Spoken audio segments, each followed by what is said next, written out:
Ya, terima kasih Anda masih bergabung sama kami di Market Buzz. Oke, dan pemirsa, kita akan lihat terlebih dahulu agenda ekonomi pagi hari ini sebelum saya dan juga Prisa berbincang bersama analis terkait dengan data-data ekonomi yang menarik. Di antaranya adalah dari Indonesia, ada data mengenai neraca perdagangan Indonesia di bulan September, kemudian juga dari Singapura dan neraca perdagangan Singapura, dan dari China ada data mengenai neraca perdagangan China dengan besaran US dollar tentu saja di bulan September. Kemudian pemirsa kita lihat dari emiten ada ABDA RUPS, kemudian ASG Erkum dividen tunai, Auto DPS dividen tunai, dan DNAR DPS HMETD. Itu dia agenda yang layak Anda cermati di awal pekan ini. Dan sudah terhubung melalui video conference bersama dengan Pak Andre Wijaya, Head of Research RHB Sekuritas Indonesia. Selamat pagi Pak Andre. Halo, selamat pagi. Terima kasih atas waktunya.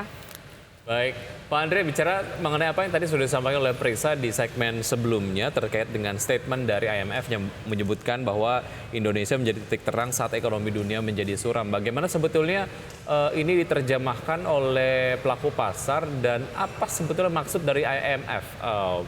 Indikator-indikator apa yang kemudian nampaknya mendukung statement dari IMF ini, Pak Andre? Ya, memang kalau dibandingkan dengan negara lain, Indonesia tuh posisinya relatif lebih bagus. Ada beberapa hal yang menyebabkan posisi Indonesia relatif lebih bagus daripada negara lain.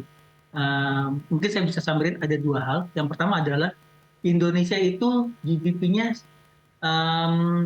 sangat besar pengaruhnya berasal dari domestic consumption, di mana domestic consumption itu domestic consumption itu kontribusinya bisa sampai 55% dari total GDP. Sedangkan kalau dari sisi ekspor itu kontribusinya hanya 23%. Ini menyebabkan apa? Menyebabkan posisi Indonesia jika ekonomi dunia terjadi mungkin krisis atau resesi, itu ekonomi Indonesia yang paling dampaknya paling kecil, dan ini udah terbukti. Kalau kita lihat dari krisis-krisis sebelumnya seperti di tahun 2008, di tahun 2000, di mana negara-negara tetangga kita tuh mengalami pertumbuhan ekonomi yang negatif atau jatuh cukup dalam, tapi Indonesia pertumbuhan ekonominya relatif masih aman, walaupun juga ikut turun, tapi penurunannya itu nggak sedalam negara tetangga kita. Bahkan waktu negara tetangga kita negatif, kita masih bisa positif dengan positif yang memang nggak sebesar biasanya, tapi kita masih bisa bertumbuh ekonomi kita. Itu yang pertama. Yang kedua juga kita tahu Indonesia adalah negara penghasil komoditas, jadi terutama komoditas batubara, komoditas CPO. Dan saat ini alhamdulillah kalau kita lihat harga batubara itu naik cukup signifikan, naik di atas $400 per ton. Walaupun sekarang kita lihat ada penurunan sedikit, itu turun sedikit di bawah $400, tapi itu masih cukup kuat, dan ini menunjang kondisi ekonomi Indonesia secara keseluruhan. Paling kelihatannya adalah dari angka neraca perdagangan kita yang mencapai rekor yang bagus di tahun ini. Itu terutama ditunjang oleh harga batubara yang tinggi.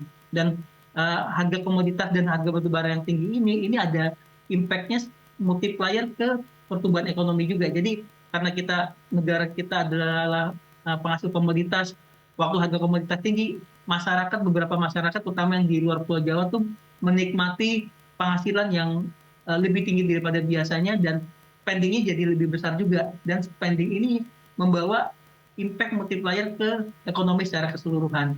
Makanya oleh karena itu saya lihat ekonomi Indonesia saat ini kondisinya masih sangat lebih bagus daripada negara tetangga kita. Baik. Dan itu mungkin penjabaran juga dari Direktur IMF ya, yang melihat posisi Indonesia saat ini relatif lebih kuat dalam menghadapi tantangan dengan adanya risiko resesi global yang kemungkinan bisa akan terjadi di tahun depan. Ya, artinya memang ada untungnya juga tidak mengandalkan pertumbuhan ekonomi pada ekspor, begitu ya, mengandalkan pertumbuhan ekonomi pada konsumsi domestik, karena kontribusinya seperti yang Anda tadi sampaikan 55% sendiri gitu.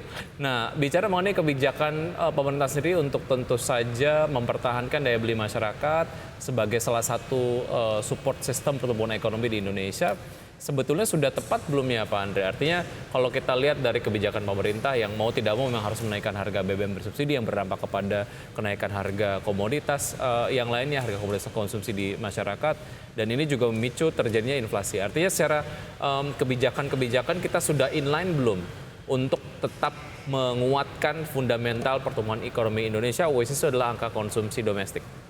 Iya, memang kenaikan harga BBM itu menurut saya sesuatu hal yang nggak bisa dihindari ya, karena harga minyak mentah juga naiknya cukup tinggi. Dan yang kita tahu kan kalau pemerintah memberi subsidi BBM itu, kalau kita lihat dari penerima subsidinya itu adalah kebanyakan adalah masyarakat yang menggunakan mobil.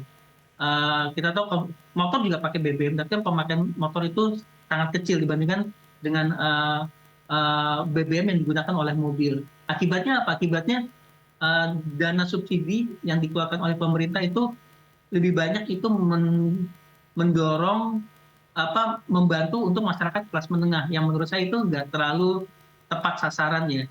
Dengan adanya kenaikan harga BBM ini menyebabkan subsidi buat BBM berkurang, sehingga pemerintah akan punya uang cash lebih yang mungkin akan bisa digunakan untuk memberikan subsidi yang lebih tepat sasaran, seperti dana cash tunai ke masyarakat, kemudian subsidi pendidikan dan subsidi sembako dan yang lainnya. Ini lebih tepat sasaran saya lihat. Memang ada resiko inflasi naik, dan udah kita rasakan saat ini inflasi naik, daya beli masyarakat juga berkurang.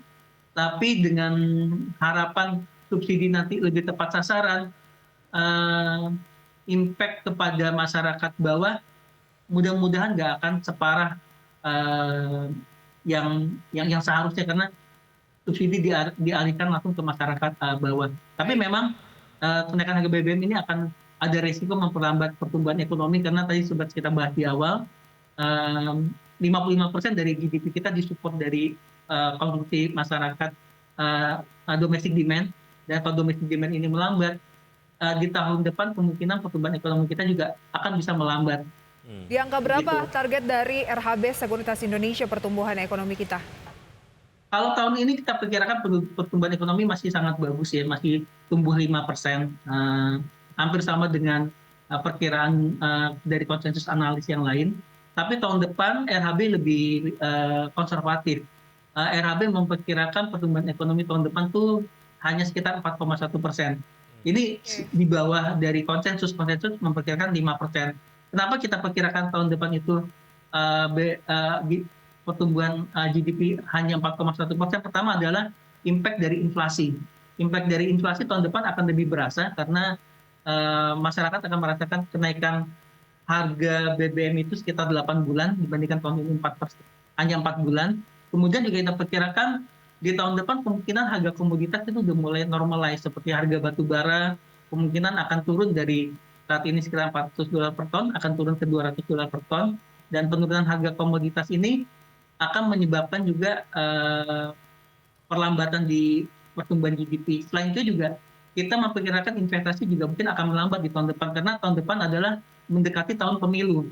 Biasanya mendekati tahun pemilu itu investasi itu akan wait and see, tunggu bagaimana hasil pemilu. Jadi ketiga faktor itu, inflasi, kemudian penurunan harga komoditas, dan perlambatan investasi, ini menyebabkan kelihatannya GDP akan melambat ke sekitar 4,1% di tahun ini. Baik Pak Andre, Anda katakan tadi salah satunya adalah terkait dengan harga energi yang kemungkinan sudah akan lebih normal gitu ya. Selama ini kan pertumbuhan ekonomi bisa dikatakan tertopang dan masih positif karena kita diuntungkan harga energi yang berpengaruh ke emiten terkait gitu. Nah, bagaimana peluang ke depan dan sampai kapan oil and gas akan manggung, dan apa strategi yang harus diterapkan oleh para investor ketika memang Anda katakan sudah jawab tadi ya, kemungkinannya ya energi tahun depan gitu ya akan sudah lebih moderat gitu. Jadi kita harus pindah ke saham seperti apa untuk mempersiapkan portofolio yang baik.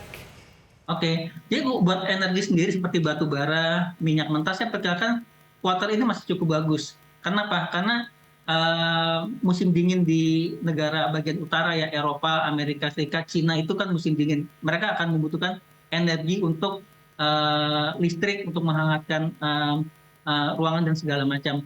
Tapi saya perkirakan kemungkinan harga energi kemungkinan akan mulai normalize itu di kuartal pertama tahun depan, atau mungkin awal kuartal kedua itu kelihatan akan mulai turun. Dan di situ saya lihat itu udah mulai saatnya untuk kita shifting karena kita juga tahu kan komoditas terutama energi itu sangat outperform indeks tahun ini. Performanya year to date bisa di atas 60%. Jadi tahun depan buat outperform lagi saya lihat agak-agak sulit dan saya lihat harga energi turun. Di saat itu saya lebih rekomendasikan kita pindah ke sektor yang lebih defensif.